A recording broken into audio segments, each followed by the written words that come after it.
Hi, and welcome to this webinar. My name is Pepijn Schoenmaker. I would like to talk to you today about the 5 forces model of Micheal Porter. Perhaps you've already heard about the 5 forces model of Micheal Porter. But let's have a look at a deeper understanding and a learning about this model. The 5 forces model of Micheal Porter is really essential for your meso analysis. The model distinguishes the market attractiveness of the business. This is basically why this model is invented. So it determines the market attractiveness. How attractive is your market? How attractive is the market where all these competitors are active in, and how do we determine the attractiveness?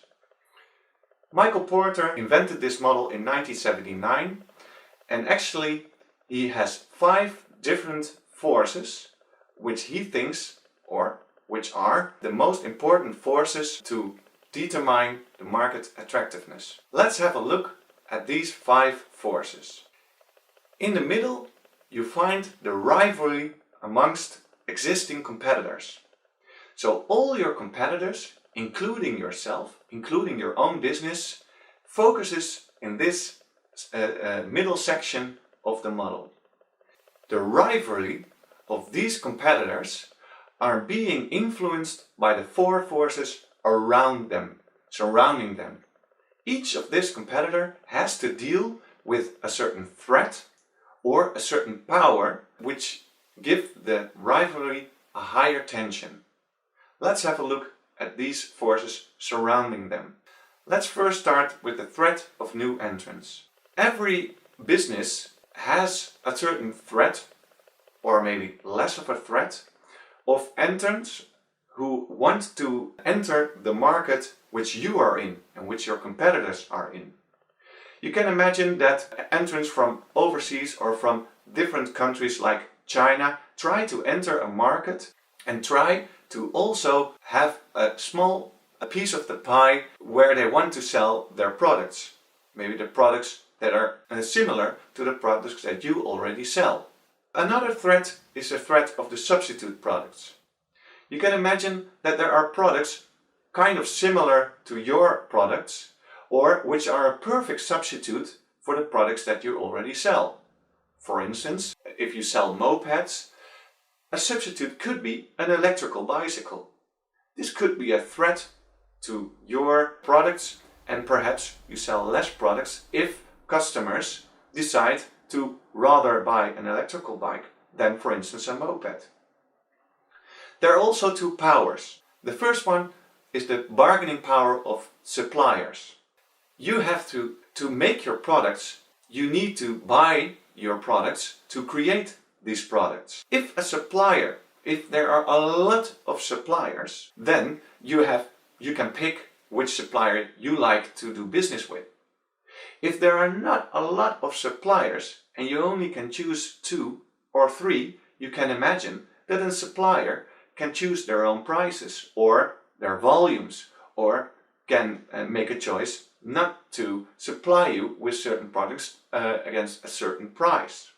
For instance, if you are Apple and you need the glass frame for your mobile phones, and there are only 1 or 2 suppliers who have this specific type of glass, then your choice is not broad, and the supplier could choose to raise the price or not go with the price that you want to pay.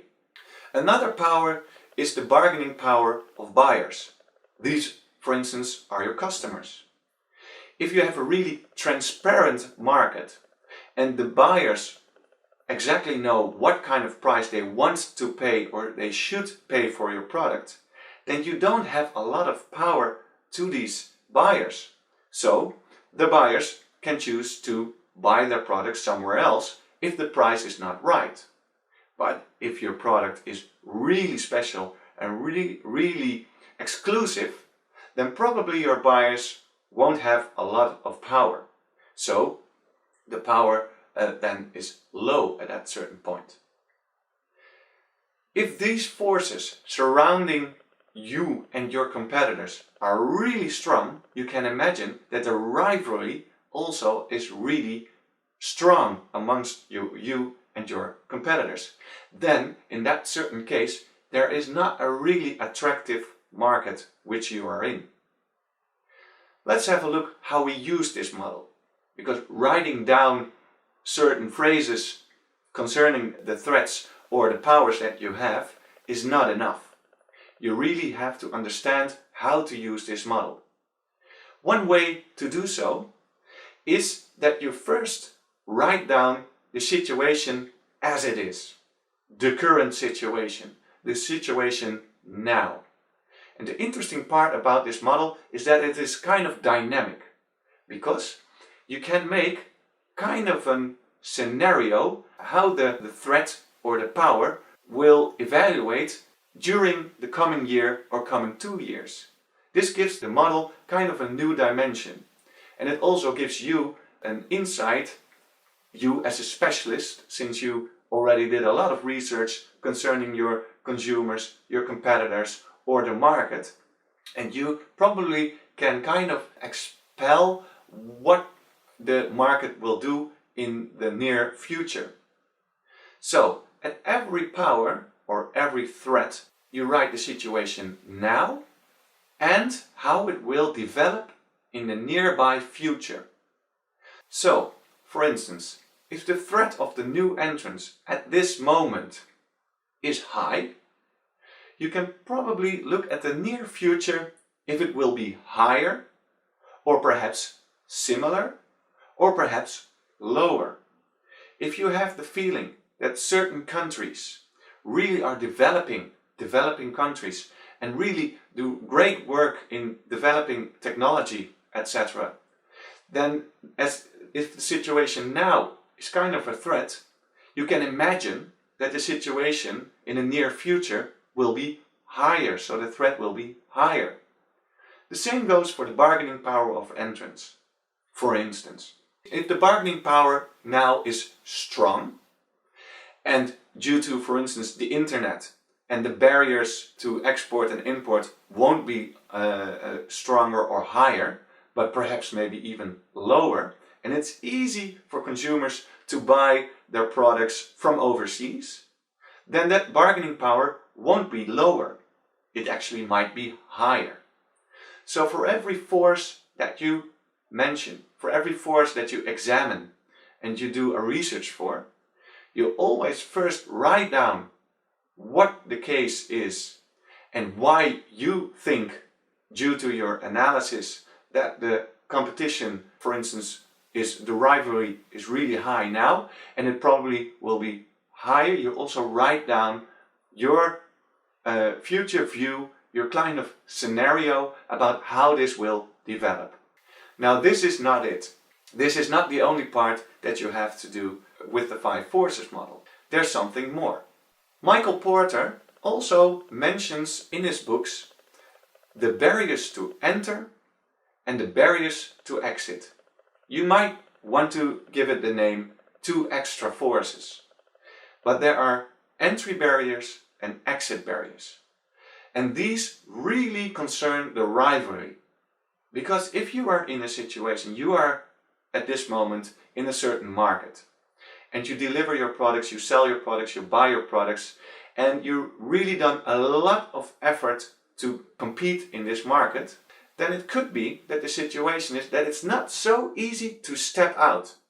Take, for instance, the car manufacturer Saab. Saab went bankrupt, but they still have an obligation to keep producing spare parts for all their cars. Actually, you have to do this for 20 years. So it's not so easy to step out of this market. The same goes for the barrier to enter. This is really important for the new entrants. It's not so easy, if we stay at the car market, to enter the car market.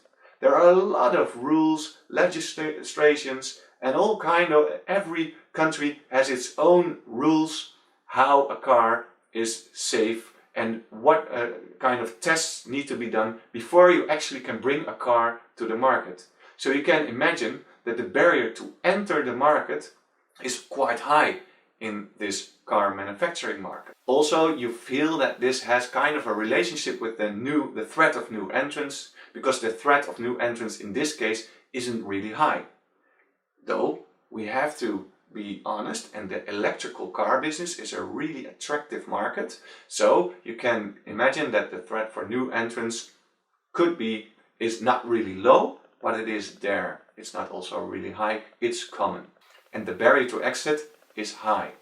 So these are two extra forces, you can name them, which also give this model extra dimension. Now, as I started this web seminar, this model is created to determine the market attractiveness. So we set up this model with one certain question. How attractive is this market which we are in? How attractive is this market? So we have to end this model. After all your research, your analysis, and writing down per force what's the situation, if it's high and in the near future higher, if it's low and in the near future lower, etc. You have to finish off with a conclusion. And the conclusion always starts with the market for etc. etc. is attractive or not attractive or average, whatever case you are in. So finish your model with a conclusion, a clear conclusion if this market is attractive or not. So I hope that I explained this model, and I hope that you do your research in your textbooks and try to understand the 5 forces model of Porter.